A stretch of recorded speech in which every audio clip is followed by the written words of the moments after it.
Mexico and South America, from Egypt to India. Throughout the world, people have fables, legends, and even religions which center around visits from foreign astronauts. Of course, they don't call them astronauts, but gods who came to Earth in miraculous sky vehicles. We could easily accept these tales as mere fantasy, were they not reported among people the world over.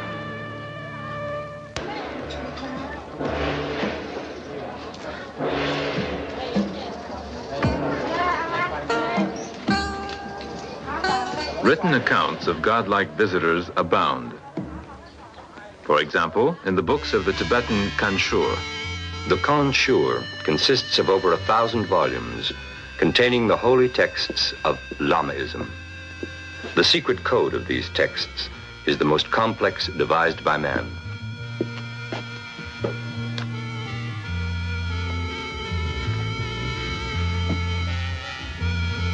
Only 1/100th of the Kanshur has been deciphered.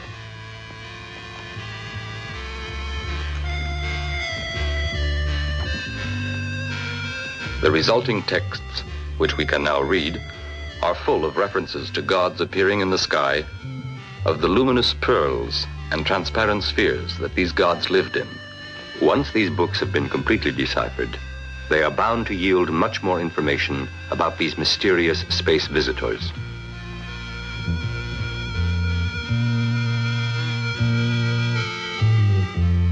In India, the wisdom of the Mahabharata commands great respect.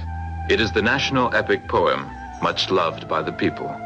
Its 80,000 verses are 6,000 years old. This is a part of the Mahabharata in which we also come upon stupefying evidence of gods come to earth. The poems speak repeatedly of vimanas. These are vehicles which fly to great heights by means of mercury and powerful upward wind currents.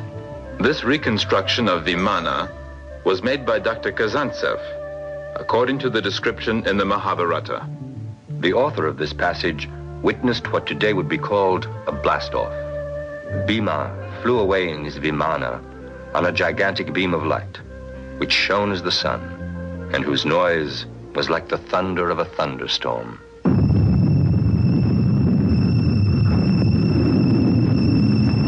Our search for further evidence of visitors from other worlds takes us to Baghdad, the capital of Iraq, the land between two rivers.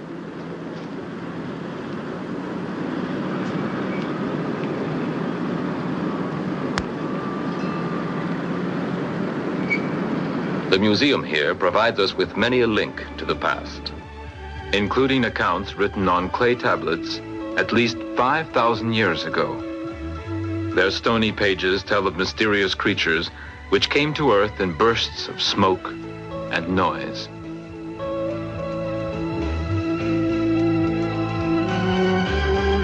At the turn of the century, a dozen clay tablets were found upon which the Gilgamesh was engraved in cuneiform characters. These are fragments of the Gilgamesh. A creation story in the form of an epic poem is inscribed here. It bears a striking resemblance to the book of Genesis. Yet the authors of the Gilgamesh lived 2,000 years before the men who wrote the Bible. Gilgamesh, the hero of the epic, was part god, part man. The 7th tablet described some amazing travels. Enkidu, a friend of ours here, gives us the first eyewitness report of a space voyage in the Stone Chronicle. After rising skyward in a space chariot for 12 hours, he records, "Gaze down upon the land. What do you see? Look upon the seas. What do they look like? And the earth looked like a meal pap, and the sea like a water trough." The American moon men used very much the same words to describe their impressions of Earth from high in space.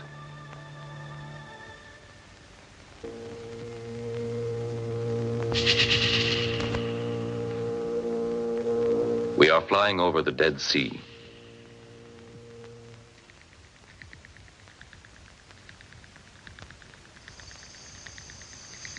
Among these forbidding rock formations near Qumran, Two young shepherds looking for lost goats found something quite different.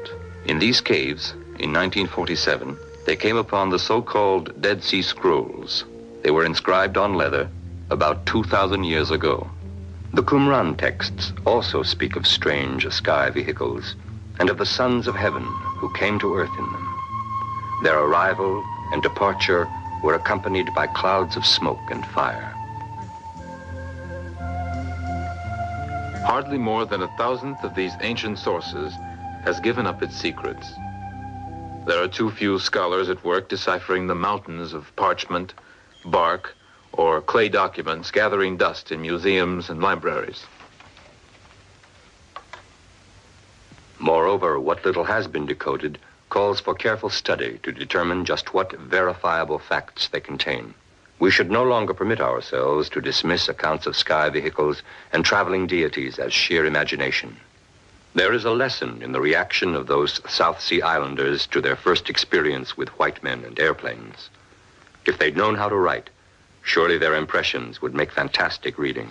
We would be wise to discover what truths lie behind the legends and myths of ancient times, to take them seriously. One man did just that 100 years ago. Here on the shores of Asia Minor, in 1864, a man came searching for the legendary city of Troy.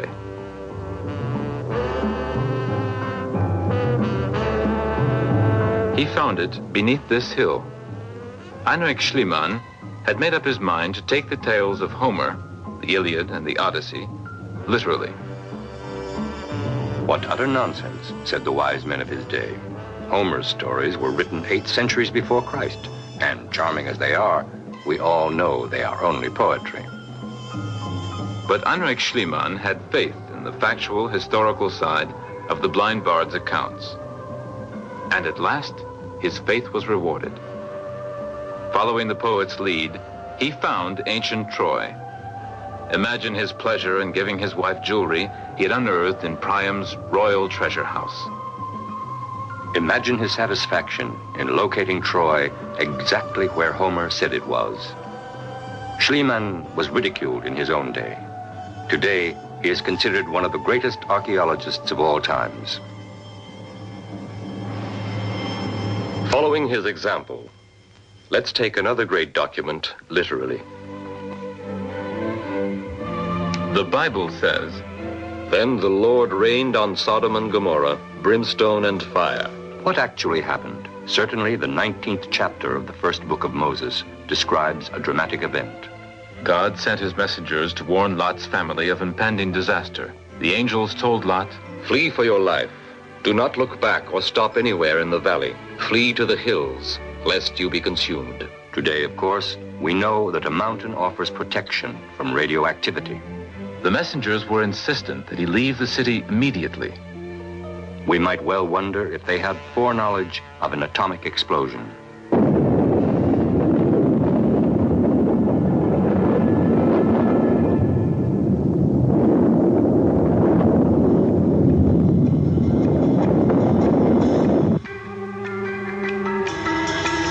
One thing is certain. The flourishing cities of Sodom and Gomorrah were leveled, laid waste at a single stroke. The kind of power to deliver such a devastating blow was not in man's hands in those days. The report of the catastrophe ends, "Then he looked down and beheld, and lo, the smoke of the land went up like the smoke of a furnace."